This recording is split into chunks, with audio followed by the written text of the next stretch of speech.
The first asset class that we would like to address is real estate. There's a lot of you have been around Doha in the past 2 days. There's a lot of real estate oversupply in the market, but it also solves a significant problem where there's not enough access into this asset class. If you look at a lot of the towers in West Bay or in Lusail or in any other area in Qatar, a lot of the towers are owned by 1 or 2 or maximum 3 landlords. And these are significant ticket sizes. You're talking about a minimum of $500 million upwards. So tokenizing a tower or 2, I think, would do great good for the economy and a lot more access and liquidity to the real estate market. But that's one asset class. I'd like to see as well, Islamic financial products securitized through our corporate registration, bond issuances securitized, perhaps energy infrastructure in the near future.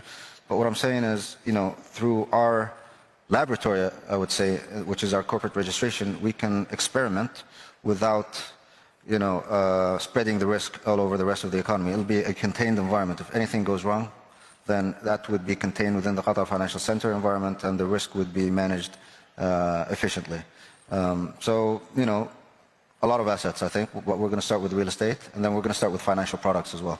Do you see this as a way to attract foreign investment? You mentioned especially real estate, potentially. Well, foreign direct investment is one of our objectives. I think what we'd want to see is some local investments in these asset classes to start with. But I think it will definitely give access to a bigger pool of foreign investors tapping into our economy. And then hopefully you'd have some cross-border transactions as well.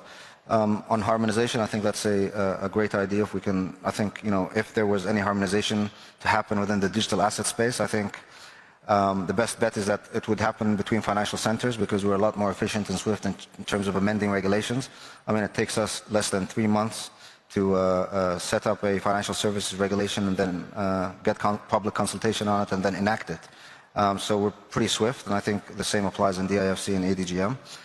So I think between those 3 financial centers, if we can come to a common arrangement where, digital assets and certain financial services products can passport into each other, I think that could definitely be achieved rather than a larger passporting mechanism for the entire GCC, which could happen, but I think we're still far away from that. Learning, never stop seeking for knowledge. Today, with AI, with all these online courses, with these media, YouTube videos, and all of this knowledge out there, go and search for something new every single day. Keep learning. You will see many users around the world who are mining every day. So there is equation here. So first of all, there is an index. This index is being published yearly by the United Nations. So what does this index includes?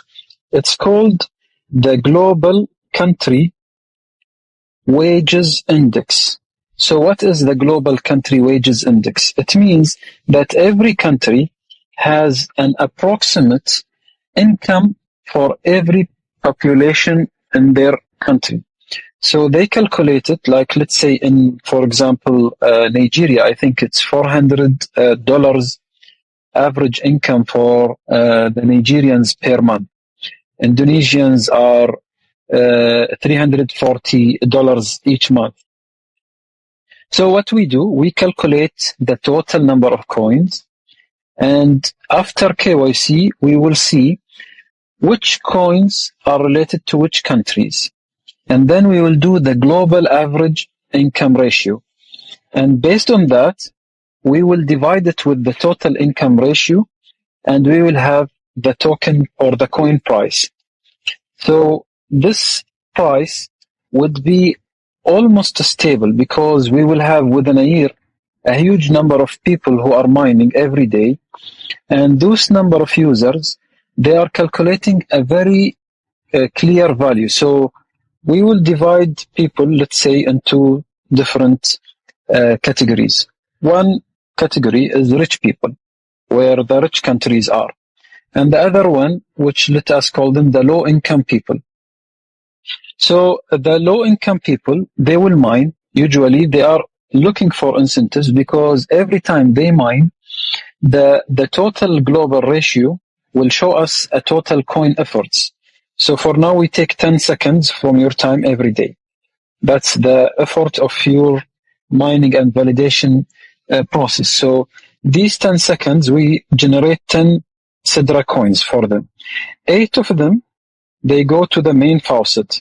2 of them are going to the user.